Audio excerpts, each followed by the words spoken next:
أعطي الكلمة الآن I would like to. روسي. I thank the representative of Peru, and now I give the floor to the Russian Federation. Благодарю. Thank you, Mr. President. We would like to thank Jean-Pierre Lacroix, and we're grateful to the force commanders of the AU-UN hybrid mission in Darfur and also the UN peacekeeping force in Cyprus about their briefings and the situation in the missions. And as other colleagues, I'd like to take this opportunity to express our gratitude to all peacekeepers for their dedicated service, oftentimes in extremely difficult circumstances, and also pay tribute to those people who laid down their lives in the service of peace. Sir, I will get to my questions, but before I do so, I would just like to express some things about peacekeeping that we're all aware of.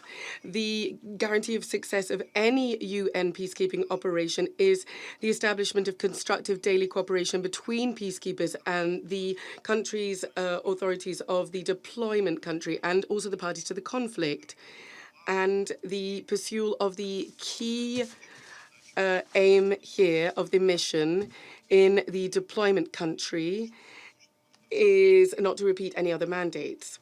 It is clear that the host countries bear the main responsibility for the protection of civilians and the establishment of the political process and the eradication of the root causes of the crisis and promoting post-conflict recovery. We believe that there is potential for fully incorporating the authorities of the deployment in triangular cooperation between the Security Council of the UN, the Secretariat, and the troop contributing countries.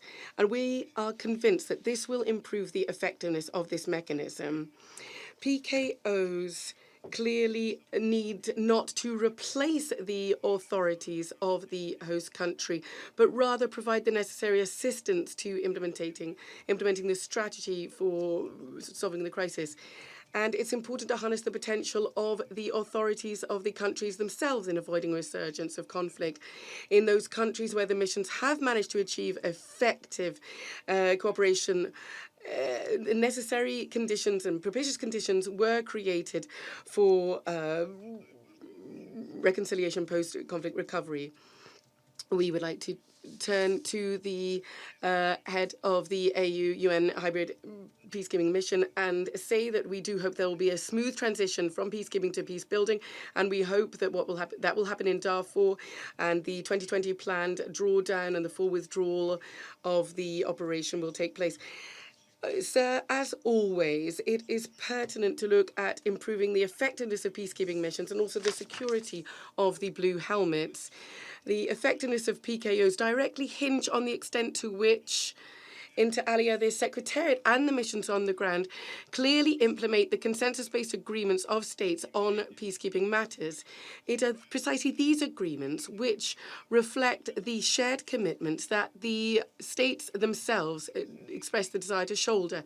Here, I'd like to remind you that the plan of action regarding the so-called Cruise Report on the security of peacekeepers should be carried out purely as part of the parameters agreed upon by the UNGA Special Committee on Peacekeeping.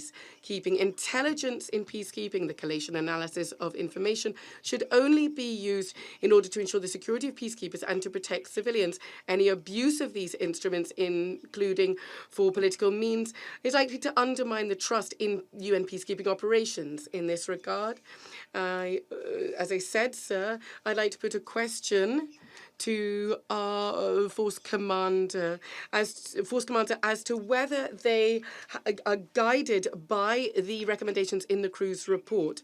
I'd also like to point out that the mandates of some Security Council missions, including the UN mission in Cyprus, has already incorporated the performance policy framework. However, this was done before work was completed on this document by the UN Secretariat.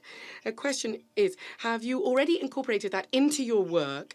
We trust that before this is incorporated by the Secretariat and the missions on the ground, this report will go through all the necessary procedures to get approval from the UN Special Committee on Peacekeeping. We're convinced that during the discussions and in the spirit of partnership, the interested states and TCCs will be involved, and we hope that the UN mission in Cyprus will be guided by this as well. Thank you very much. أشكر مندوب الاتحاد الروسي على بيانه.